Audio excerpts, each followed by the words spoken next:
Today we're going to talk about how you winterize your above ground swimming pool. But first, let's talk about why do you winterize your above ground swimming pool. Over the years, I've had lots of people say, Mike, I never winterize my pool. I just let it circulate all winter long, and it's always just fine. Well, perhaps if you live in San Antonio, that'll work out okay for you. But if you live anywhere north of that, well, then you probably are taking some chances that aren't really necessary. Remember, if it gets cold enough, even though that water is moving and circulating, it can freeze. And all of the components on your pool, aside from the motor and the pool itself, are plastic. They're resins.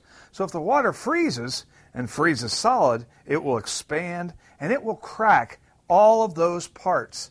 And unfortunately, that isn't covered by warranty, so it's expensive. So I have always recommended that you winterize your swimming pool every year. Now, there's lots of ways of winterizing your pool, but we're going to talk about the easiest and simplest ways to do it. So first, we're going to talk about how do you prepare your pool for winterization. The first step for winterizing, as with anything you do with your pool, is to test the water. Use the test strips, put the stick down into the water, let it sit, pull it out, and then compare the colors on the vial. Now in this case, everything is just fine, so we're going to be ready to winterize the pool without doing anything to adjust the water. In this case, the pool is using an AquaSmart system, so it's really a chlorine system. So use the Swimway winterizing kit. Now this is good for up to 12,000 gallons. If the pool is larger, you can use 2 kits. So open the box, and the first chemical is a dry granular winterizing agent. Now this is going to be put into the skimmer. Now again, this will treat 12,000 gallons. So just pour all of it into the skimmer and set it aside. The next chemical is called OxyPlus, and again, this is a very, very strong oxidizing agent that will last all through the winter. And again, this treats up to 12,000 gallons. Again, just pour it on in. Now that takes care of all of the chemicals that you need. Simply let that circulate for about 2 hours, and that will mix it all up. Now, if you're on a Permasalt system, you'll need to use Winterate. Winterate is good for any size pool. This 10-pound bucket will serve for any size pool. This is a very, very strong winterizing agent. Simply pour it all into the skimmer. Now, this can also be used if you're on a chlorine system. This actually combines a lot of the ingredients that are in the chlorine system as well as putting sodium tetraborate into the water. It will absolutely keep your water crystal clear all winter long. Just pour all of it in, and again, let it circulate for about 2 hours. And if you let it circulate for 2 hours, that will get it all mixed in. Next, you'll want to vacuum the pool. First, as always, prime the hose by holding it over the return jet and getting the air out of the system. Then, sliding it over, install it into the skim vac adapter, and put the skim vac adapter down onto the skimmer basket.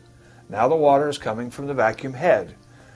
One thing to remember, anything that you leave on the bottom of the pool in the wintertime will be there in the spring. So I recommend taking the time to clean your pool thoroughly and pick up all of the debris that's on the bottom. Next, we're going to do a trick. That is unplug the pump. Now when you unplug the pump, the skim vac adapter will float and you'll be able to take the vacuum hose off very easily.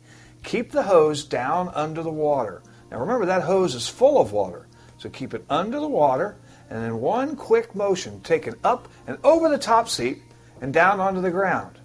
Now what will happen is that will cause the water to start to siphon. Remember, this water is coming from the bottom of the pool. If you forget about it, it can completely drain the pool. You never want to drain an above ground pool because you can damage the liner. All you're going to do is lower the water level down below the top return and below the skimmer. Now it's time to winterize the filtration system. First, remove the hose from the skimmer to the filter. Take the clamp, set it down next to the leaf pot. Then remove the hose from the pool to the AquaSmart at the AquaSmart.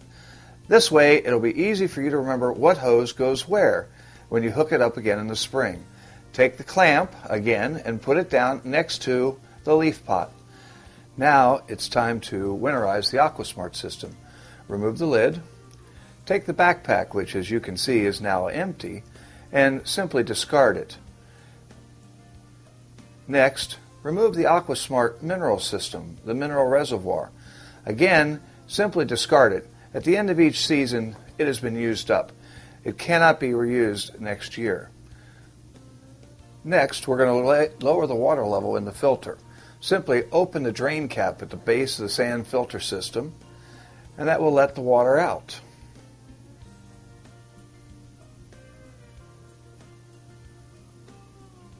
Put the drain cap next to the hair and leaf pot. Next, we're going to loosen the clamp on the valve head. Use the special tool that came with your filter system to loosen that valve head, and then it can be done by hand from there. Once the clamp is loose, simply lift up. Lay the valve head down on its side and remove the gasket. Again, take the gasket and set it next to the hair and leaf pot and set the system on the ground.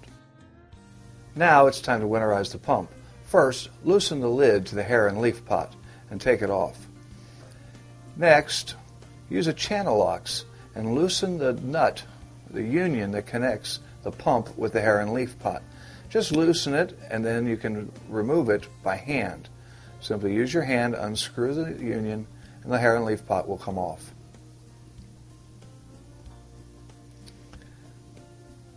After you remove the hair and leaf pot, dump out all of the water. Then, take all of the parts that you have been setting down next to the hair and leaf pot and put them into the basket. That way, in the spring, you'll know where all the O-rings and all of the pieces are that you've removed, and set that aside. Now, remove the motor mounts. These are little clips or bolts that hold the motor to the plate. There are 4 bolts or 4 clips. Simply remove them and again set them aside where the pump sits. Next, remove the motor from the base. As soon as you remove the motor from the base, replace the mounting clips back into the base, again so that in the springtime you know where they are.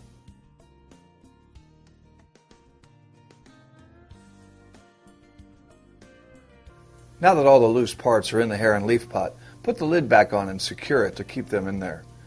Next, we're going to drain the pump by removing the drain plug from the face of the pump housing. Simply use a flathead screwdriver, loosen the screw, and take it off. Now you're going to take the pump and turn it up on its side and drain all of the excess water. Notice that we've left the hose attached between the pump and the valve head. Again, that is simply to make it easier to hook back up in the springtime. Put the plug back in and then tighten it securely because you don't want to have a leak when you open it back up in the springtime.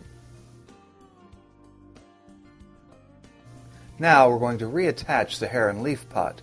Again, simply to make it easy to remember where everything goes next year. Tighten it back up with the channel locks, again so that you don't have a leak in the spring. It's now ready to be taken inside for storage.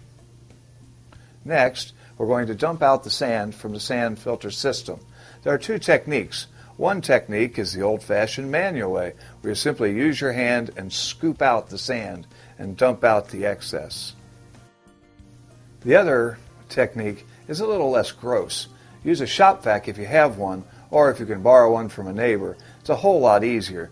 Simply remove the filter system from the shop vac, reattach the lid, and then you're ready to vacuum the sand out of the sand filter system. It's a whole lot easier and a lot less dirty. Simply insert it and suck out the sand. Always put your equipment inside into some place that is going to be a non-freezing area, like a garage or some type of work storage area, but you prefer to keep it in a non-freezing area if at all possible.